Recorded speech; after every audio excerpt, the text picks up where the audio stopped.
This video is sponsored by Box, the online technology store. Visit box.co.uk for the best deals on TVs, soundbars, and all your other technology needs. Hello everyone, my name is Vincent Teo and I am a TV reviewer. In this video, we're going to compare the LG C10 or CX versus last year's C9 OLED, mostly in terms of picture quality, to help you decide whether to buy the 2020 or 2019 model. On your left is the 55-inch LG C9, on your right is the LG C10 of the same screen size. Both TVs have been updated to the latest firmware at the time I filmed this video in May 2020 and calibrated to the common standards used within the film and broadcast industry. For high-definition SDR content, that means D65 white point, 2.4 gamma and Rec 709 colors. For ultra-high-definition HDR content, it's the same D65 white point, but ST2084 electro-optical transfer function, and DCI-P3 color space within a Rec 2020 container. Now, in all my previous comparison videos, I have always said that it's impossible to judge picture quality directly from an online video because of YouTube's compression, my camera's dynamic range, and your own screen's color output. But some tossers among you don't seem to care anyway, so I won't even bother with a disclaimer in this video. Let's start with some hardware information. The LG C9 uses an O18 chipset, whereas the C10 uses a new O20 chipset.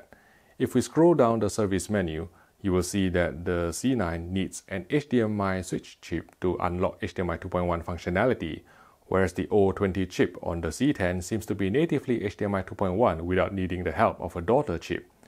Using the excellent Muridio 7G test device to read the EDIT, we confirmed that the C9 has an HDMI 2.1 bandwidth of 48 gigabits per second with a fixed rate link of 12 gigs at 4 lanes, while the C10's HDMI 2.1 bandwidth topped out at 40 gigabits per second with a fixed rate link of 10 gigs at 4 lanes.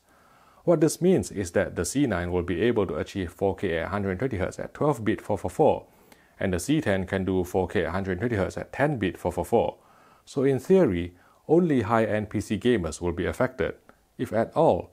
The situation will become much clearer once HDMI 2.1 graphics cards are released. At this moment in time, your guess is as good as mine. Also, from the EDIT, the C9 has inbuilt decoding for DTS audio, while the C10 doesn't, so the latter can't even pass through DTS master audio via EARC if that's important to you. Next, let's compare actual picture quality.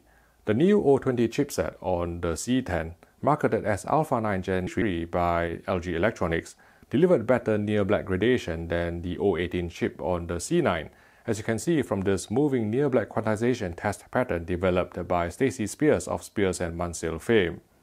If you pay close attention, the C9 also exhibited more flashing artifacts as the blocks moved from right to left. Similarly, we saw more near-black chrominance overshoot in heavily compressed real-world material on the C9. I sure hope HBO won't issue me a copyright infringement notice for using this clip as an example. I haven't even watched a single episode of Games of Thrones. Out of principle, I will only watch a show if it's available on 4K Blu-ray with the best picture and sound quality anyway. Back to the comparison at hand, the C10 was equipped with superior jagged suppression for interlaced video content, smoothing the jagged edges especially on the red segments in this 1080i test pattern, again from Spears & Mansell, more effectively than the C9. When displaying standard definition content such as this SMPTE RP133 test card in 576i, the LG C9 always forces overscan to be on, whereas it can be disabled on the C10, making even subpar standard def material look less blurry because the picture is less zoomed in. The smooth gradation decontouring filter was significantly more effective on the C9 than on the C10. On the C9, it worked well to smooth out the polarization in the sky from the 4K Blu-ray disc of The Martian, but on the C10, engaging smooth gradation had little to no effect, even on the most aggressive high setting. Motion performance, specifically blackframe insertion or BFI, is the single biggest upgrade on the C10 compared with the C9. Using a high-speed camera operating at nearly 1000 frames per second, we captured the blackframe insertion interval with BFI engaged on the C9 and operating at the highest level on the C10. As you can hopefully see, the BFI was slower on the C9, blacking out the entire screen, whereas it refreshed quicker on the C10.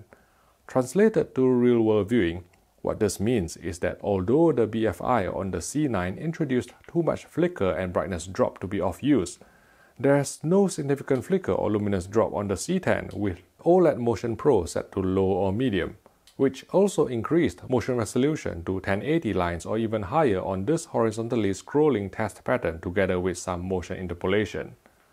When playing this 120p footage produced by Spicy Pixels from the Meridio 7G device, the words on the moving vehicle looked noticeably clearer on the C10, even at OLED Motion Pro Low versus the C9 with OLED Motion Enable, further cementing the usefulness of 120Hz BFI on the C10. That said, at the time we filmed this video, there were a couple of issues with LG's BFI implementation, namely some crushing of shadow detail, and the fact that even with both the shadow and the blur set to 0, some motion interpolation was still being applied, leading to occasional stutter or frame skipping, for example in our own custom-authored test pattern originally designed to check for ABL or automatic brightness limiter. Talking of which, peak brightness measured slightly lower on our 55-inch LG C10 review sample compared with our LG C9, both on 10% window and full field patterns, and this was reflected in real-world HDR material too. Here, I have secured the help of my colleague Adam Fairclough, who goes by an online username of Evil Boris, and is well known for his HDR analysis. He applied a luminous heat map to several 4K HDR movies displayed on both the calibrated LG C9 and C10 with their respective default tone mapping unchanged, so that we can easily visualize the peak brightness of different elements on screen. At the top left is the actual non-heat mapped footage of the TVs, and at the top right is a heat mapped version of the original clip captured directly from an Atomos Ninja 5, the reference source, so to speak. As you can see for yourself, our C9 was consistently slightly brighter than our C10 or CX review sample, particularly in the bright highlights. Otherwise, the launch firmware on the C10 exhibited some teething problems in HDR mode, such as above black data for HDR10 content being over-brightened at default settings, although this can be calibrated out, and floating blacks on Dolby Vision content, most apparent when viewed in a pitch-black room without any ambient lighting.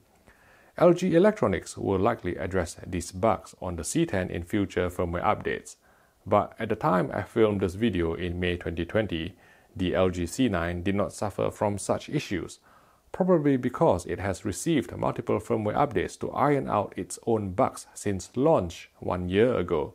It simply is a more mature product.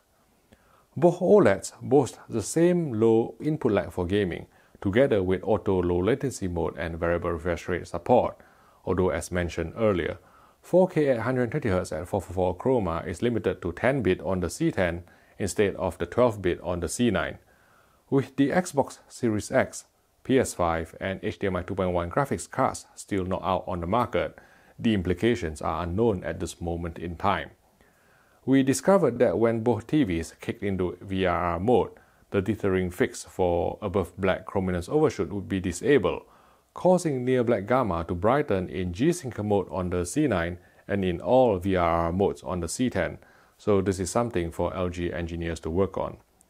Let's wrap up, and I'm going to try and make it as easy as possible for you to decide between the C9 and C10, if the C9 is even available to buy at the time you are watching this video. If you need DTS audio support on your TV, get the C9. If you want 120Hz BFI for clearer motion, get the C10. The C10 is better at handling low bitrate and interlaced content, while the C9 delivers slightly brighter HDR. For gaming, in theory, the C9 is the smarter pick because of its full-fat 48 gigabits per second HDMI 2.1 bandwidth, which permits 4K at 120Hz at 12-bit 444. Good luck whichever you choose, and please don't forget to like and subscribe if you found this video useful. Thank you for watching, and I will see you in the next video.